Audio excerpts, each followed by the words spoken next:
10 yil bo'lib qoldi bolam. Kechalari 4-5 marta turadigan paytlarimiz ham bo'lgan. Birov bilan gaplashishim juda uyat hisoblanadi, ochiq gap. Bu narsadan hattoki men o'zim ertalablar oshga borishga uyalardim. Chunki bu narsa insonni uyaltiradi. Har kimga ham gapira olmaydi bu ishni. Chunki oshga borganingizdan keyin kelib qolsa odam xijolatda shoshilib qoladi. Namozga borganda ham namozga oldin kirib chiqib, tahoratni boshqatdan qilib olgandan keyin kirib chiqib yana boshqatdan tahorat qilardi-da. Boshqa iloji yo'q edi-da. Mayli, endi Allohning taqdiri, peshonamiz deb yurganmiz. Bu masaladan qutulishni yo'li topilib qoldi. 10 yil bo'lib qoldi bolam. 10 yilcha boshlangan bo'lsa, o'sha paytda biror bir masalada gaplashish juda og'ir, bu masalada birov bilan gaplashishim juda uyat hisoblanadi, ochiq gap. Chunki bu narsa insonni ko'proq hadiksiratadi, uyaltiradi. Har kimga ham gapira olmaydi bu ishni. Lekin biz hattoki kechalari 4-5 marta turadigan paytlarimiz ham bo'lgan. Lekin shunga qaramasdan mayli, endi Allohning taqdiri, peshonamiz deb yurganmiz. Axir bu masaladan qutulishni yo'li topilib qoldi. Yo'li topilganda juda xursand bo'ldik. Biz ochiq gap, mana Ma'rifjon bilan gaplashdik, Doniyorjon bilan gaplashdik. O'sha gaplashgan paytimizda bu yigitlar menga juda hammasini batafsil tushuntirib berishdi. Nima, qanaqa, qandoq. Bu narsadan hattoki men o'zim ertalablar oshga borishga uyalardim. Chunki oshga borganingizdan keyin kelib qolsa odam xijolatda shoshilib qoladi. Namozga borganda ham namozga oldin kirib chiqib, tahoratni boshqatdan qilib olgandan keyin kirib chiqib yana boshqatdan tahorat qilardi-da. Boshqa iloji yo'q edi-da. Yo, alhamdulillah, mana bu ishlarni hammasini bitirishgan bo'lsa, mana 3 oy bo'lib qoldi. 3 oydan beri ancha yaxshi. Kechasi tursak bir marta turamiz. 2 marta turganimni bilmayman hozir, ochiq gap. Bir marta turganim bilaman. Yo, shundan beri yaxshiman, alhamdulillah. Allohga behisob shukr. Avvalambor Alloh shifo berdi, lekin bu yigitlar sabab bo'ldi. Shifoni Alloh beradi. Bu qilib o'tgan ishlarga Alloh xayr va baraka bersin. Chunki bu musulmonlarning, mo'min musulmonlarning qiladigan ishida bu yigitlarning hissasi juda katta. Agar bular shu ishni, masalani ochiq oydin to'g'rilab ko'rsatib berib bizga mana shunaqangi masala yuzasidan yordam berishmaganda bizning holimiz ancha qiyin bo'lar edi. Yo, alhamdulillah. Juda ko'pchilik, bitta men emas. Bitta men desamcha uyat bo'ladi. Ancha-muncha mo'min musulmonlar foydali bo'ldi, manfaatli bo'ldi. Kelib ko'rib ketishdi. Men o'zim ham ko'rdim ularni hammasini. Yaxshi, alhamdulillah. Lekin juda xursandman. Ancha o'zim kelib qoldim bolam. Endi bu yog'iga hali Doniyorning aytganlaridek yana bir 50 yil bemalol xotirjam yursak bo'ladigan bo'lib qoldi. Alhamdulillah. Bo'lganlar aytadi, meni faqat hojatxonaga borishimdan emas, hayot sifatim ham o'zgardi, yashash tarzim, kayfiyatlarim deydi. Sizda qanaqa bo'ldi? Kayfiyatlarim ham yaxshi bo'lib qoldi deydi. Bu yaxshi tarafga o'zgargan bolam. Chunki biz ilgari mana shu masalani o'ylab, tahorat masalasida qiynalganimiz uchun ko'proq kitob o'qishga ham qiynalardik, Qur'on kitoblarini. Chunki Qur'on kitobi tahoratsiz ushlab bo'lmaydi, bilasizlar. Boshqa kitob ushuradi bemalol. Endi Qur'on kitobi tahoratsiz ushlab bo'lmaydi bolam.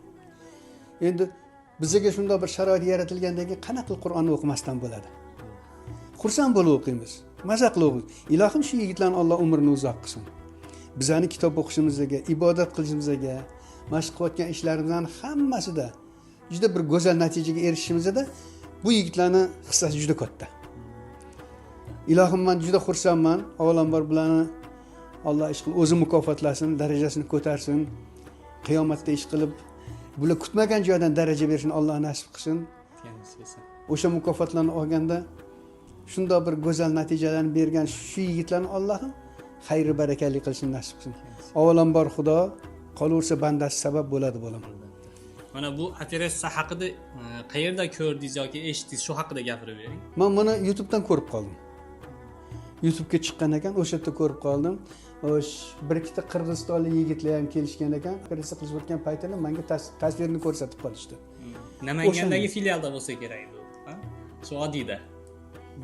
Yo'q, men borgan joyim o'sha gaplashgan joyim, telefon qilib gaplashgan joyim Namanganda. YouTube'dagi ko'rsatilgan Qirg'izistondan 3-4 ta yigitlar kelib o'shani tomosha qilib o'tirishgan paytda mana Qirg'izistondan bizning yigitlarimiz kelishgan, oramiz yaqin, masofamiz uzoq emas degandan bilib qolganman men. O'shandan bilganman.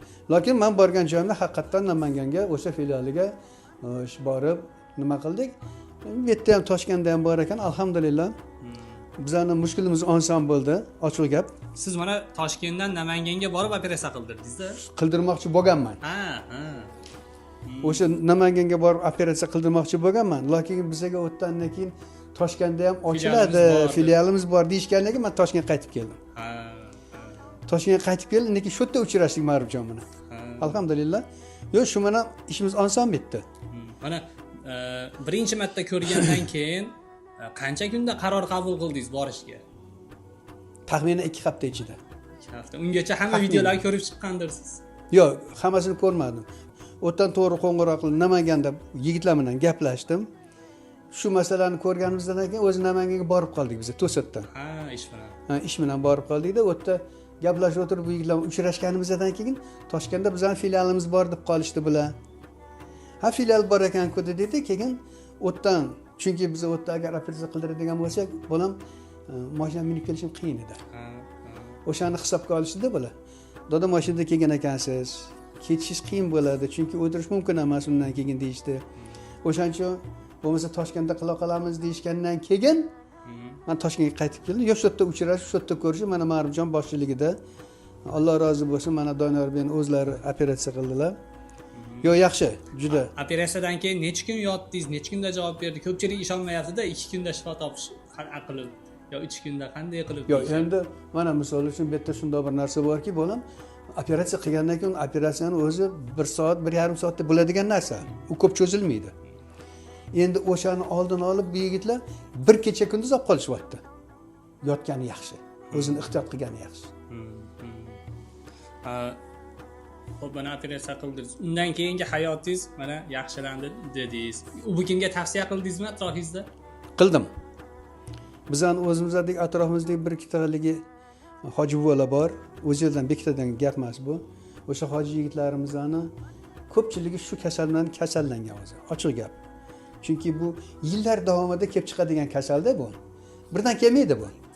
Mana shu turib sekin yig'ilib qoladigan narsa. Endi o'sha yig'ilib qolgan narsani birdan olib tashlash hech iloji yo'q. Endi bu ishda, bu yo'nalishda bu yigitlarni aralashmasi katta manfaat beradi. Agar shular shu ishga aralashib mashina bartaraf qilishmasa, ancha-muncha odamlar qiynaladi bo'lar. Avvalambor shu yigitlarning Alloh umrini uzoq qilsin, ishlariga rivoj bersin, topganlariga baraka bersin. Men juda xursandman bularning qilgan ishidan ham, ko'rsatgan xizmatlaridan ham. Ikki dunyo ish qilib hech qachon kamlik ko'rishmasin. Men ochiq gap bu yigitlarni tavsiya qilganim sababi boshqa joylarda ham bor bunaqalar. Kim biladi? Rangko'r holsur degan narsa bor bizda islomda. Bizga bu yigitlar bilan bir marta gaplashganimizdan keyin o'zi shu narsaga ishonch hosil qildiki, hali masjidda operatsiya qildiraman degan narsa. Bo'lmasa boshqa joylarda ham bor. Endi kim biladi? Bizga shu narsa ma'qul tushdiki, bu yigitlarni muomalasi shirin. Muomalasi ham shirin. Lekin kasalga qarash uslublari yaxshi. Doim kelib xabar olib turadi. Mana operatsiya paytida ham hattoki mana yigitimiz bittalari bor edi, boya chiqib ketdilar. O'sha yerda o'tirdilar. Ertalabgacha o'tirdilar. Alloh rozi bo'lsin bolam. Boshqa operatsiyalarda mana doktor qilgandan keyin ketadi. Sanitarlar qoladi yoki bo'lmasam feldsherlar qoladi, yo boshqa narsa qoladi. Endi uni ham chaqirsangiz keladi. Endi bu yerda bular kechgacha o'sha erta mana misol uchun kechqurun operatsiya qilishgan bo'lsa, ertalabgacha 3 ta inson, 3 ta yigit o'sha xizmat qilib turgan yigitlarning hammasi o'sha tepamda turishdi bular. O'sha 3 ta odamni operatsiya qilishgan bo'lsa, o'sha 3 ta inson tepasida 3 ta yigit o'tirdi qarab. Baraka topishsin. Bularni qilayotgan ishlar juda manfaatli ish. Ilohim shu manfaatli ishdan hech qachon bular charchamasin. Inshaalloh. Ishlariga rivoj, topganlariga baraka bersin bolam.